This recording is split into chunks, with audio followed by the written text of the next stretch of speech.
All right, video number 1 of the Foundations for Farming internship.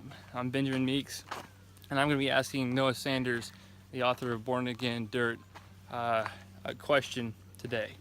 And the first question is, I just figure it's appropriate to start with the Garden of Eden, and to start with, all right, so how do we garden and how do we work after that fall and after all the earth was cursed, the soil was cursed, and we only get things done by the sweat of our brow, as I am right now.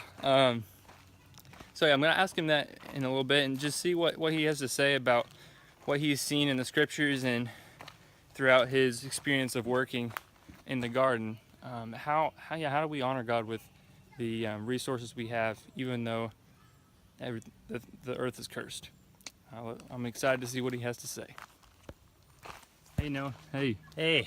So my question is, what does it look like as gardeners or as people, even just anybody doing normal work, to honor God even though the earth is cursed and the soil is cursed, work is tough, and it's not always easy. Right. What does it look like for us? Well, I think there's a perspective I kind of see. Sometimes we fall into, we want to go back to the way God created things. We kind of think we can return to Eden and it'll be all perfect and nice, and as long as we do things God's way, then things will all work out.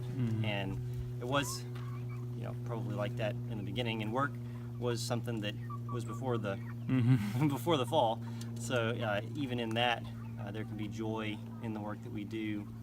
But as far as the sin is concerned, it seems like what we see in Scripture is that things like death, decay, suffering, disease, all those are things that came as a result of the curse. And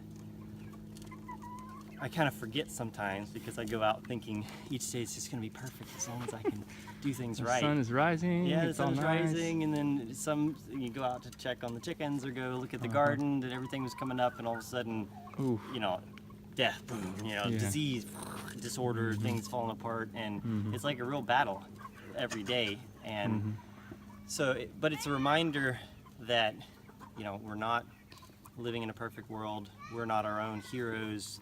If we just get our act together and get our to-do list done each day, it's not going to result in this perfectionist Eden. But walking as a Christian in our work day to day is actually an acknowledgement. I mean, that's what the gospel is we acknowledge that we aren't perfect, that we can't, save ourselves. And I think that same principle applies in working every day. That, man, I'm not going to be able to succeed in my farm today without Jesus. So instead of starting off the day saying, if I can perform well, then everything will work out. Instead saying, without Jesus today, there is no hope. Not only do I not have what it takes because of the sin in my life that's still there, even if He saved me, but I've got an enemy out there who, especially if you are born again and you're a follower of Christ, you're like a target. And he wants to find every little way to make you unfruitful. And so I think the way that we farm in light of the effects of the curse is that we recognize that they're going to be there, and so we need to start on our knees, in a sense, saying, God, help me to deal with these things. Help me to have the love. Help me to display the fruits of the Spirit, where I'm showing patience when things don't go right.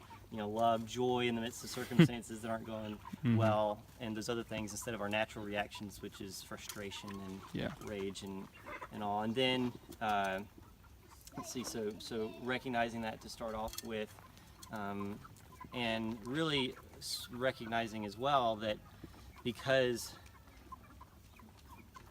weeds are a good example of kind of the disorder our gardens tend to go from the plants we want that are bearing fruit to the plants that aren't going to be bearing fruit and robbing. Definitely. And that's kind of like our heart is because of sin, is there's constantly those weeds there. And it's actually sometimes those tough things that God does, instead of just saying, oh, it's just all the enemy. Sometimes that's God, either pruning us or weeding us so that we remain fruitful. And so even in those tough things, we can say, thanks, Lord. What do you want me to learn from this so that I can be more faithful tomorrow? So those are just a few thoughts. Awesome. So it's almost like a dependence, but then also obedience. Right. And seeing, and those two together. Awesome. And keeping an eternal perspective. Yeah. You know, things were once really awesome. We didn't have to deal with killing chickens, which you Mm-hmm. can get really good at it, but I still don't like doing it. And we don't want to be totally callous to that, because one day there won't be any more death, and we're looking Yes, forward to that day, yes. and we're acknowledging that we're not there yet, Mm-hmm. and that our everyday perspective needs to be, how is what I'm doing today going to be something God can say, well done, good and faithful servant. And that's not always just how much we get done, how much money we make.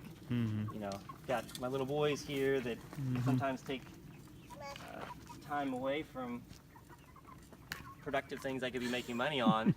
But at the end of the day, and in eternity, what's going to matter more? You know, what is it that God, how does He define success? Yeah. Awesome. I like it. Thanks, Noah. Oh yeah. Hey, Patrick, do it again. Do it again. No, you gotta yell really loud. Do it loud, Patrick.